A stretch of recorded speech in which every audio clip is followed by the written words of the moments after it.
family. Black Phoenix checking in. It's early. I'm in Columbus, Georgia. Dropping Mr. Fred off to get the windshield put in, so that way we can take him to the next stage. We got to get the windshield done, so I'm working on that. On the corner of, I don't know what, Manchester and I think it's, this ain't Veteran Parkway. I don't know what road this is. Can't see it from here. Where we at? River Road. Is that what that say? Manchester Expressway, River Road.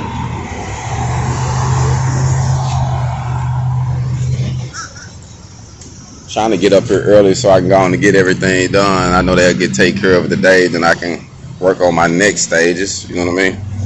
But out here trying to get a couple things done, get my mind right this morning. On my way to a service call, I got a guy that actually got a gate or something. I think he damaged or been damaged and need me to fix it, so I'm gonna be working on that.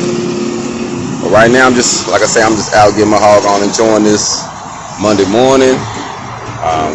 Hopefully we can get some things accomplished today. So y'all be safe and be blessed out there. Hold on.